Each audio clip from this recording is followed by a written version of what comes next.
बिस्मिल्लाहिर्रहमानिर्रहीम, अस्सलामुअलैकुम। Welcome to joy of cooking with Ayesha Dalal. आप सब लोग कैसे हैं? उम्मीद है खैरियत से होंगे और मज़े में होंगे। बकरा ईद जो है वो बिल्कुल करीब आ रही है और रेसिपीज़ मैं आप लोगों के साथ शेयर करती रहती हूँ। पहले भी मैंने बहुत सारी रेसिपीज़ शेयर करी हैं, इस दफ़ा भी इंशाल्लाह शेयर करूँगी।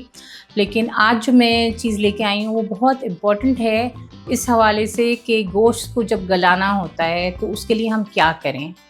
पपाया है तो कितना डालें, या मीट टेंडराइज़र है तो कितना यूज़ करें, या क्या चीज़ यूज़ करें। अगर कोई चीज़ नहीं है तो इसका क्या सब्स्टिट्यूट है, कितनी क्वांटिटी डालनी है, कितना टाइम मैरिनेट करना है। ये सारी चीज़ें जो हैं बहुत इम्पॉर्टेंट भी होती हैं और बहुत निगलेक्ट भी हो जाती हैं बाज़ दफ़ा।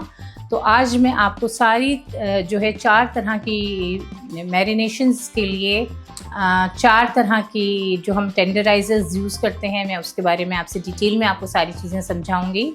सबसे पहले तो हम आते हैं पपाया पेस्ट की तरफ, जो सबसे ज़्यादा यूज़ होता है। अच्छा, पपाया पेस्ट में जो है अमूमन ये गलतफ़हमी है कि पपाया पेस्ट जो है वो सिर्फ़ कच्चे पपीते से ही मैरिनेट होता है। ऐसा बिल्कुल नहीं है, बल्कि अगर आपको फ़ास्ट मैरिनेट करना है तो आप पका हुआ पपीता, ये आप देख सकते हैं पका हुआ पपीता ये मैंने लिया है। लेकिन इसका ये है कि इसका आपको छिलका उतारना पड़ेगा, मैं आपको करके भी बताऊँगी। मैं जो है अपने घर में जिस तरह से यूज़ करती हूँ, मैं ये करती हूँ पक्का पपीता और कच्चा पपीता, मैं दोनों को मिक्स करके और पीसती हूँ। किस तरह से पीसती हूँ वो भी आपको बताऊँगी, कितनी क्वांटिटी चाहिए होती है वो भी आपसे शेयर करूँगी। लेकिन सबसे पहले हम ये करेंगे कि पक्के पपीते के लिए हम इसको छील के और इसके बड़े बड़े पीसेस काट लेते हैं। और कच्चा पपीता जो है इसका हमें छिलका नहीं छीलना है, ठीक है? ये पॉइंट याद रखिएगा। इसके बाद हम आगे की चीज़ों की तरफ आते हैं। अच्छा देखें, पपीते को हमने इस तरह से 2 पीसेस में कर लिया और फिर इसको इस तरह से काटेंगे और इसका ये जो अंदर के बीज हैं ये सारे हम निकाल देंगे, ठीक है? ये वाला जो हिस्सा है ना, ये सारा हम निकाल देंगे। सीड्स जो है ना इसकी कभी कम होती हैं, कभी ज़्यादा होती हैं, ये सारी चीज़ें हम निकाल देंगे। ये मैंने 2 कच्चे पपीते मीडियम साइज़ के लिए हैं और 1 पक्का पपीता लिया है। तकरीबन वज़न जो है इनका दोनों का इक्वल होगा, यानी कि अगर हाफ़ केजी कच्चा पपीता है तो हाफ़ केजी ही पक्का पपीता होगा। मैं अपने घर में इस तरह से यूज़ करती हूँ और ये मुझे मुनासिब लगता है। इसी तरह से पक्का पपीता है, उसका मैंने छिलका भी उतार लिया है, आप लोग देख सकते हैं, और इसके बीज भी निकाल लिए हैं। इसको सिंपल जिस तरह से हम काटते हैं इसी तरह से काटेंगे और बिल्कुल परेशान नहीं होइएगा कि खाने के टेस्ट में कोई फ़र्क आएगा या मीठा हो जाएगा या कुछ हो जाएगा। बिल्कुल इसमें परेशान होने की बात नहीं है। बल्कि कभी कभी ऐसा होता है कि आपका पपीता अगर फीका निकल आता है तो आप इसको भी इसमें यूज़ कर सकते हैं। बाज़ दफ़ा दिल नहीं चाहता है, पपीता फीका होता है, खाने का दिल नहीं चाह रहा होता है, ज़ाया हो रहा होता है, तो आप इसको पीस के मैरिनेशन के लिए यूज़ कर सकते हैं। इसके अलावा और क्या क्या चीज़ें होंगी ये सब मैं आपको बताऊंगी, मेरे साथ रहिएगा। अच्छा ये देखें, यहाँ पे हमने पपीते को काट लिया है। अब हम ये ब्लेंडर में इसको डाल रहे हैं। अच्छा, इसमें सिर्फ मैं 2 टेबलस्पून जितना पानी डाल रही हूँ और इसको ब्लेंड करते हैं। बिस्मिल्लाहिर्रहमानिर्रहीम। अच्छा देखिए, हमने पीस लिया इसको अच्छी तरह से। हमने बस इसमें 2 to 3 टेबलस्पून पानी डाला था और ये अच्छा सा ब्लेंड हो गया है, ठीक है? अब इसको जो है हम किसी अच्छी सी बॉटल में आप निकाल लें। मैं आपको इसकी शक्ल भी दिखा देती हूँ। इस तरह से मैं इसमें जार में रख रही हूँ। आप फ्रिज में भी रख सकते हैं। अगर आप ईद से 2-4 दिन पहले बना रहे हैं तो 1 हफ़्ता आप फ्रिज में आराम से रख सकते हैं। इसको ख़राब नहीं होगा। लेकिन अगर आपको ज़्यादा लॉन्ग टर्म के लिए चाहिए और फ्रीज़र में रखना है आपको, तो आप इसको 6 to 8 मंथ्स भी यूज़ कर सकते हैं। लेकिन ख़याल से रखिए, इसके आइस क्यूब्स बनाइए और इसको जो है अच्छी तरह से 1 टेबलस्पून या 2 टेबलस्पून जितनी आपकी फैमिली की रिक्वायरमेंट है उसके हिसाब से आप आइस क्यूब्स में बना के रख दीजिए। अच्छा देखें, अब अगर आप बीफ या मटन या कीमा कोई भी आपकी रेसिपी में पपाया डालना है, आप कितनी क्वांटिटी डालेंगे? सबसे इम्पॉर्टेंट चीज़ ये है कि आप कितनी क्वांटिटी डालते हैं। बाज़ दफ़ा ये होता है कि आप ज़्यादा डाल देते हैं और वो जो है कड़वाहट आ जाती है। बाज़ दफ़ा ये होता है कि जितनी ज़रूरत होती है उससे कम डालते हैं, तो वो भी फिर आपका जो है वो रिज़ल्ट नहीं आता है। या फिर ये होता है कि आप डालते तो क्वांटिटी सही हैं, लेकिन उसको कहाँ पे रखना है, किस टेम्परेचर पे रखना है, उसमें गड़बड़ हो जाती है। तो मैं आपको सब चीज़ों का डिटेल में बताती हूँ। देखें, अगर आपको 1 kg मीट है, आपका सीख कबाब है, गोला कबाब है, जो भी आपकी रेसिपी है, बीफ है, मटन है, बारबेक्यू है, 1 kg में आप 1.5 से 2 टेबलस्पून डालेंगे पपीता। ठीक है, अगर पपीता ले रहे हैं तो ये स्पून है 1.5 से 2 टेबलस्पून। दूसरी चीज़, इसको डाल के एटलीस्ट इसके साथ और कोई मैरिनेशन नहीं कीजिए। पहले अगर आपकी उसमें मैरिनेशन करना है, आप सिर्फ पपीते लगा के 2 से 3 घंटे इसको रख दीजिए। इसको रूम टेम्परेचर पे रहने दीजिए। इसको फ्रिज में, बहुत सारे लोग जो हैं वो होता है कि गर्मी है, चीज़ ख़राब हो जाएगी, 2 से 3 घंटे आप इसको बाहर रखें, नहीं ख़राब होगा।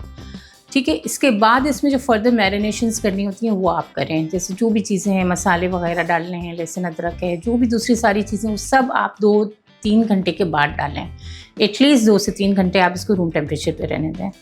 अब अगर पपीता नहीं है तो क्या करें? अब नहीं बनाएं, ये तो नहीं हो सकता ना, बनाना तो है। ज़ाहिर है कि ईद का मौका है, हमको सब चीज़ें चाहिए, बाज़ दफ़ा हमको अवेलेबल नहीं होती हैं, घर में नहीं होती हैं, या अचानक गेस्ट आ जाते हैं और हमें बनानी होती है। तो दूसरा ऑल्टरनेट जो होता है वो कचरी है, कचरी पाउडर है, जिसको मीट टेंडराइज़र भी कहते हैं। इस शक्ल में होता है और ये आराम से आपको जहाँ से भी आप अपने रोज़मर्रा के मसाले वगैरह लेती हैं, लाल मिर्ची, लहसुन, धनिया पाउडर, हल्दी पाउडर, वहाँ पे आपको मिल जाता है। ये कचरी पाउडर कहते हैं इसको। ये भी मीट टेंडराइज़र का काम करता है। इसकी भी ट्रिक यही है कि जब आप इसको डालें तो इसकी और इसकी क्वांटिटी सेम नहीं होगी। कचरी जो है वो थोड़ी सी कम डलेगी। ठीक है, कचरी आप डालेंगे 1 टेबलस्पून। अगर आपने 1.5 टेबलस्पून इसमें डाला है तो इसमें आप 1 टेबलस्पून डालेंगे कचरी में, जो भी आपका मीट है। ठीक है, ये दोनों चीज़ें तो हमारी ज़्यादातर यूज़ होती हैं मीट, मटन और बीफ के लिए या कबाब्स के लिए। अब क्या होता है, कभी कभी हमारे पास जो है चीज़ें होती हैं, जैसे कि चाइनीज़ बनाना है हमें, उसमें जो है बीफ यूज़ हो रहा है, या उसमें जो है हम चिकन को वेलवेट करना होता है, तो उसके लिए हम यूज़ करते हैं मीठा सोडा। ठीक है, ये जो है ये हमारी चिकन को ज़्यादातर वेलवेट करने के लिए हम लोग यूज़ करते हैं। चाइनीज़ में भी बहुत ज़्यादा यूज़ होता है, बीफ के उसमें भी, और इसकी भी क्वांटिटी बहुत कम रखी जाती है ताकि जो है ये ज़्यादा कड़वा ना हो जाए। ये जो हमारे घर में खाने का मीठा सोडा होता है, जो हम पकौड़ों वगैरह में डालते हैं, ये वो है। तो ये भी जो है टेंडराइज़र का काम करता है। इसके अलावा जो चौथी चीज़ है वो है सिरका। सिरका देखें, ये हमारा नॉर्मल सिरका जो हम घर में यूज़ कर रहे होते हैं। ये चरखे वगैरह अगर आप बना रहे हैं तो उसमें आप थोड़ी देर, या बड़े पीस चिकन के कोई बड़े पीस होते हैं, जैसे ब्रोस्ट बनाना है, वो फिर गलते नहीं हैं, अंदर से अच्छे सॉफ्ट नहीं होते हैं, तो आप जो है ये करें कि इसमें सिरके के पानी में इसको जो है अपनी चिकन को सोक करके 2 घंटे के लिए, 1 घंटे के लिए रख दें, और आप फिर इसके रिज़ल्ट देखें। आप लोग मुझे दुआएं देंगे, बहुत अच्छा इसका रिज़ल्ट आता है। लेकिन इसकी बस सारी चीज़ें आप ये रखें कि 1 किलो चिकन है अगर आपकी, तो आप इसमें जो है 1/4 कप तक विनेगर डालें और फिर जो है पानी डाल के आप इसको सोक करने रखते हैं। ब्रोस्ट बना रहे हैं, चरगा बना रहे हैं, कोई इस तरह के और साबुत चिकन बना रहे हैं, मसाले वाली चिकन बना रहे हैं, आप ये प्रोसेस करके रखते हैं। फिर इससे जो होता है ना, इससे चिकन सॉफ्ट और जूसी बनती है। अदरवाइज़ आपने देखा है अक्सर जगहों पे जो है वो चिकन जो है वो बहुत ड्राई हो रही होती है, अंदर से मज़ा नहीं आ रहा होता है खाने में, या अंदर से मसाला पेनिट्रेट नहीं कर रहा होता है। तो ये सारी वजूहात हैं।